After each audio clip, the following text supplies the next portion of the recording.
talking about community policing, state policing.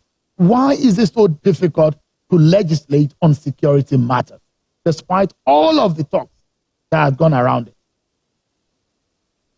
It's not difficult to legislate on security matters. As a matter of fact, Mr. President's second bill, I'm going to talk about that later as a solution, has been the DICON bill which he signed.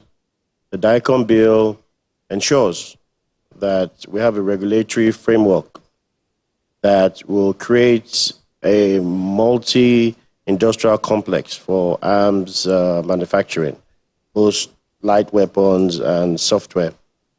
You may not be aware, that's the next gold for Nigeria, gold mine, manufacturing of arms.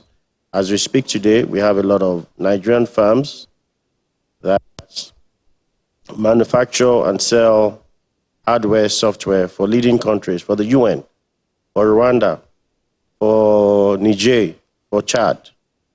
We're doing so well in that industry. Mr. President's first bill, second bill he signed after coming into office is the DICON bill. The DICON equivalent in Brazil makes about $1.5 billion per year. We intend to grow our own DICON to such stage whereby it's going to be a huge revenue earner for Nigeria. And like I said earlier, we've started. We have companies like Proforce, EPAL, Caverton. They're collaborating with our defense industry to ensure that foreign exchange is domiciled locally. These are local companies. These are local companies, yes. Weapons for export, yeah, unbelievably so. Does the law allow companies to produce weapons locally? Yes, definitely. So I sponsored the bill. It was signed by Mr. President in January, and we've seen a tremendous interest, both locally and internationally, in setting up factories in Nigeria, because the market is big. You just said it, that we have that we're under policed. We have 300,000 armed policemen. We have about less than 250 armed forces. We have civil defense. We have different types of law enforcement agencies here and there. They need to wear boots. They need to wear uniform. They need to carry some form of arm. They need to wear bulletproof vest. So Nigerian firms are doing great. Foreign firms understand that that market is huge. We also have countries in the ECOWAS sub-region that need to be equipped. Their armies need to be equipped.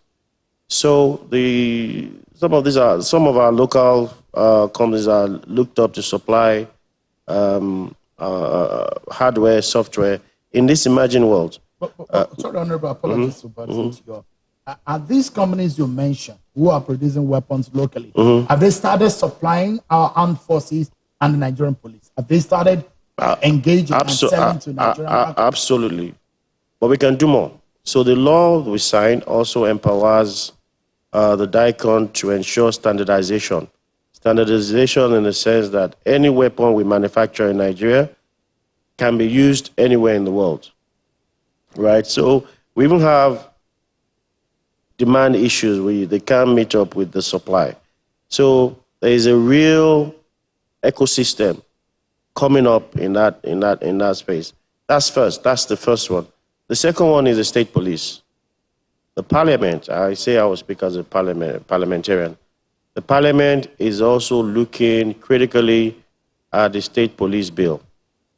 It is something that we are working at seriously to ensure that same is passed as soon as possible. We've had issues.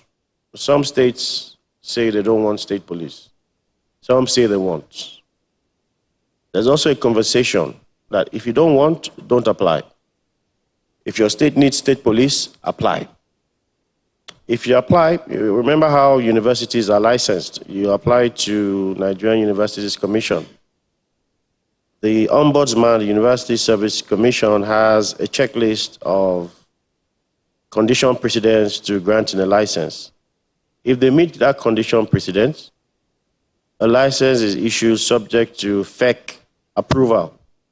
So I think the time is right for us to introduce that into the polity. So it's not by force. Any state that feels that its state is not well policed, if the density is low, they can apply. But they must meet some stringent conditions before the licenses are granted. The licensing would also come with caveats. It can be revoked, it can be suspended, it may not be renewed if the state uses it in on a lawful way or it abuses it. So those are conversations we're having in Parliament, and we're very responsible about it. But state police is not something we just rush into. We have to look at it critically, and so. The other thing I say to people is that you've done your density, I saw it. I saw there's also a density for the armed forces. But what we also lose sight of is if you say the Nigerian policemen are 300, if you say the armed forces are about 300, that's 600,000. There's an industry, a security industry that employs over 1 million people as private security men. If you add Axego, you add, those private security, I saw some out there. If you add them together, they are 2 times more than our real armed forces and policemen put together. So if we shy away from state police and things like that, these guys are already employed to provide security service on a lower scale. Right. So the conversation should be encourage states, local governments, if maybe, to also have access to being able to secure their environment in the best way they think they can. Right. So the government is being proactive and taking critical steps to ensure that the country is protected. Thank you.